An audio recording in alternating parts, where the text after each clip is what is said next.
Like, how do you tell a person that, hey, today is just one step of the rest of your life and there are going to be adjustments? How do you get that through to a client? Oh, that's a good one. I forget who talks about this. I want to say it's Dr. Peter Attia, but he talks about the end of your life, what you want to be able to do in the last decade of your life. So if you feel like you're going to live to 100, what do you want to be able to do from 90 to 100? What do you want to be able to do? And that kind of opens up people's perspective, because that's a really deep thought to think about, right? And chances are the answer is not going to be, I want to be able to do a muscle up and I want to be able to run a sub 4 hour marathon. Chances are it's not going to be that. Chances are it's going to be, I want to be able to pick up my grandchildren, possibly my great grandchildren. I want to be able to walk up the stairs without huffing and puffing, simple things like that. And the fact that I have a client that's creeping up to his last decades, right? I have a direct example of what that might look like. So Roger, he used to be able to do lots of cool things that he can't necessarily do as well now, back, compared to when I first started working out with him. But, I can tell you now that, like, this guy is able to do, still to this day, a 6-minute plank without even blinking an eye. He sits there without moving, without budging, and can do a 6-minute plank. And the last time I tried to do a plank, I had money on the table. Actually, I was backstage at a concert, and me and a couple of the security guards, we were like, hey, let's see who can do a plank. How long do you think you can do a plank? And we put some money up, decent money. And for me not to lose any money, I had to get to 5 minutes. But for me to win a good chunk of money, I had to get to 6 minutes. And I could only do 5 minutes, which is really interesting, because the last time that I tried, I did 5 minutes and Roger did 6, and it's like, okay, that's great. But I just also went out for a 3.5 mile run today before we did this interview. He's not doing that. Right. So but he wants to be able to just go fish. He wants to be able to play lawn bowling. He wants to be able to shoot pool. He wants to be able to walk up the stairs. So if we're thinking about the long game, then chances are we might want to mitigate some of the damage we're doing to our bodies now. So if you're throwing 500 pounds on a deadlift simply because you can do it, you might think, like, how's my back? How's my knees? How's all these things going to be feeling when I get a lot older?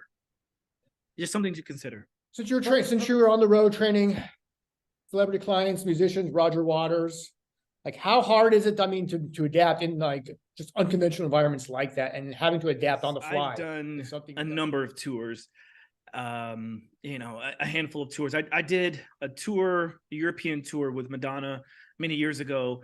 And then I've done 2 world tours with Roger.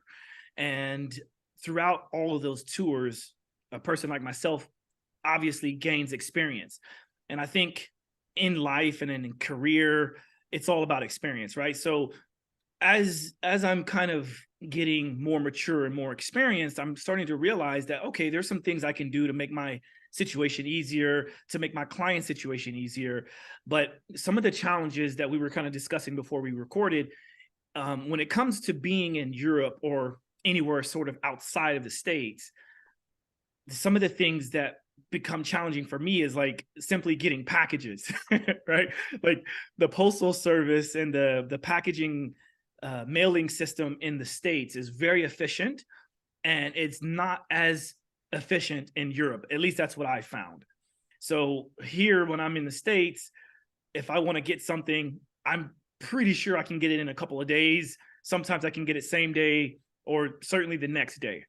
But when you're in Europe, you kind of have to pack, like, you have to kind of try to guess what may occur, right? So you have to prepare for injuries. You have to prepare for gut situations, right? Like, you're in a foreign entity, you're eating foods that you're not used to eating. So I have to make sure to prepare, which also means I have a lot of baggage, right? A lot of luggage, I should say, because, it's like, if I'm in the States, I can travel home or I can have someone ship something to me really easily. But when I'm in Europe, it's like, good luck, trying to find something as simple as comfrey. Actually, Roger's wife is the one who told me about comfrey and the benefits of the healing properties of comfrey. And she was like, hey, Josh, Roger, his ankle is sore. He's limping. He can barely move. Do you know much about comfrey? And I'm like, I don't. I'm quick to admit if I don't know something, right? And I'm like, I don't. And she said, well, look it up and see if you think it might work. And I was like, yeah, this looks amazing. I'm definitely going to try to get it. And it took 3 months. No, not 3 months, 2 months. It took 2 months to be able to find something that was even close to what you can find here. And I got back to the States and I got it in 2 days, and it's amazing. It is really good stuff. But yeah, that's just among some of the challenges. Transition. For a trainer, how important is it to get to know your client, to ask questions, to get their input on it, to get a better relationship and to progress down the road? That's a great question. And I think it's one of the most important things there is when it comes to client trainer relationship, or just any relationship, period. Any relationship, period. The reason is because no one wants their time to be wasted. I certainly don't want my time to be wasted. And I'm certain that my clients don't want their time to be wasted at all. So with that understanding, why would we be doing something that is going to eventually waste your time, right? And so sometimes the only way to figure that out is through trial and error, right? Just kind of throwing things at the system and seeing what works, or simply asking questions. And sometimes when you ask questions, you can ask questions that are close-ended or open-ended. Obviously, we want to not go for the close-ended questions, because then it's just yes or no, and you don't really get much from that. You can look at body language. You can infer a lot of things based on those responses. But it's better to kind of find out, why are you here in the first place? And then, why do you think I'm here? And then that's a beautiful start to a conversation that goes a long way, right? Because, it's like, do I want to wake up at 5 a.m. to meet you at 6 a.m.? If you don't want to be here and I don't want to be here, then what are we doing? Over dinner, right? Let's not waste each other's time. If you're here because you really have a goal that you want to reach, then let me help you do that.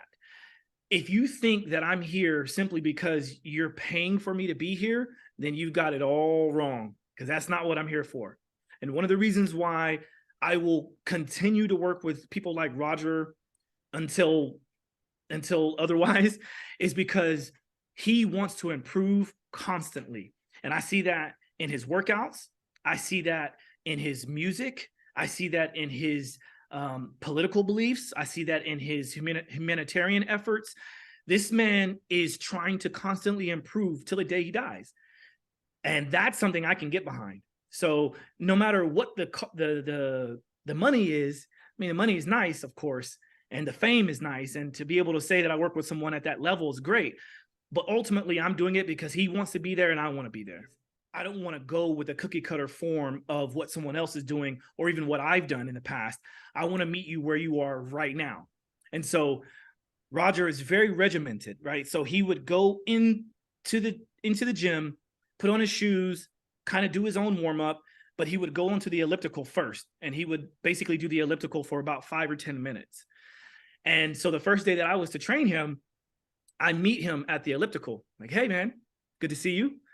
And he looks at me, he's like, yeah, you too, head down, just, going after it. This guy is, he's a bull when it comes to working out.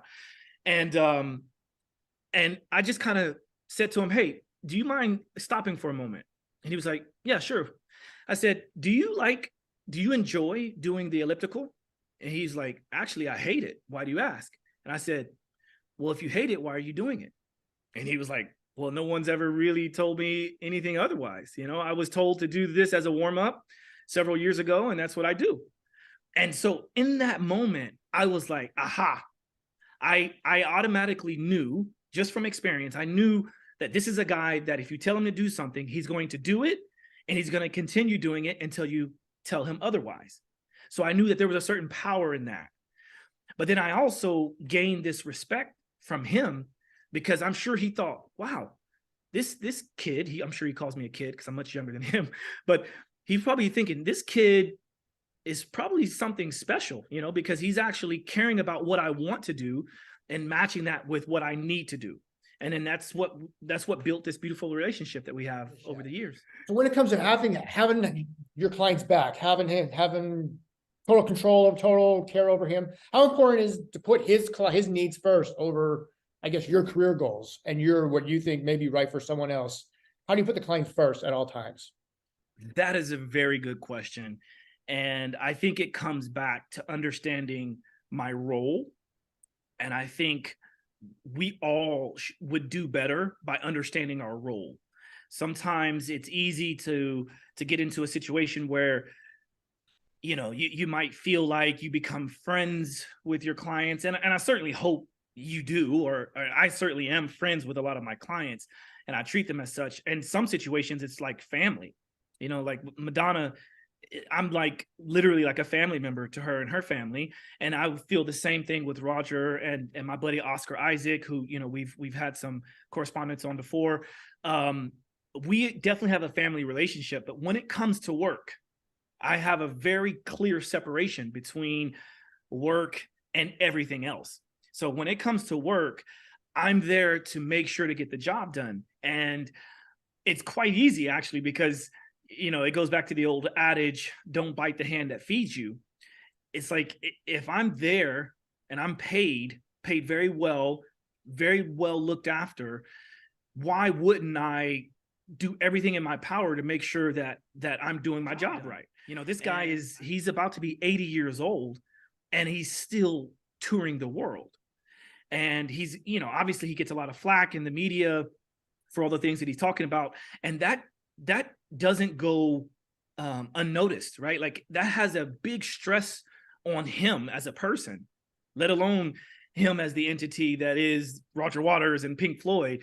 But I have to sit there and think about all the implications that he has to go through in order to be able to do what he's doing. And so if I'm overtraining him, I'm not doing my job right.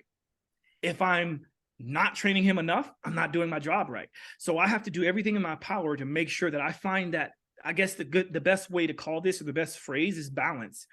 I need to be able to balance work and play and everything else. And once I take care of my job, then everything else becomes quite easy, So yeah, putting him first, or putting clients first, is something that I probably do too much. And I've had to kind of take a step back every once in a while to say, all right, I need to focus on me. I need to focus on my family. I need to focus on my friends, but never at the cost of losing a client or burning a bridge. There. When it comes to unconventional training, something like a rope flow that you do a lot of, like how hard to sell is it to a person who says, hey, I'm here just for the weights, I'm here just for the normal treadmill conditioning? How do you sell something new can be very beneficial for you? Mm-hmm. Yeah, well, I'm laughing because I feel like nowadays I don't have to sell anything, to be honest with you, and to be completely honest. And I know that's not what you mean necessarily, but I feel like if I have to pitch something, then I'm going about it the wrong way. So what I try to do is lead by example. And I would say that one of the easiest tools to do that is social media. So if you use social media in a way that is beneficial, in a way that highlights the plethora of modalities and tools and experiences out there, then I feel like people come to you with questions like, hey, what is that rope thing that you've been doing? I'm like, oh, if I'm in person with them, a lot of times I have the rope with me. So I just toss it to them and say, hey, let's just, let you discover what it is in real time. But now, if you don't have the opportunity to have the person in front of you to give them sort of an assessment or an initial session with the rope flow or tools like that, then my hope is that when I talk about it on my podcast or when I'm putting out content, my hope is that people see me with authenticity and they see that chances are if I'm promoting something or quote unquote selling something, it's been vetted and there could be some benefit for you as well. That's it. And if a person doesn't believe the hype, then it's not for them. That's it. For me, I think it's very simple. But I do get resistance from clients for various things, right? Like they say, oh, I'm not going to do a back bend because it's, crazy, or I'm not going to crawl on the floor because, I'm just not going to get on the floor. It's dirty. Obviously, I can push back a little bit, but I then will try to find a way to understand what the hesitation, where the hesitation is and where it's coming from. And then that ends up being a beautiful transition or full circle moment back to eventually doing it and showing them that, you can be a little less rigid. I won't have you doing anything simply because I think it looks cool, right? I'm going to have you do things with a certain knowledge that this may help you specifically. This is a prescribed session for you. And, getting into a crawling position takes us back to the movement milestones that we've all gone through since we were infants.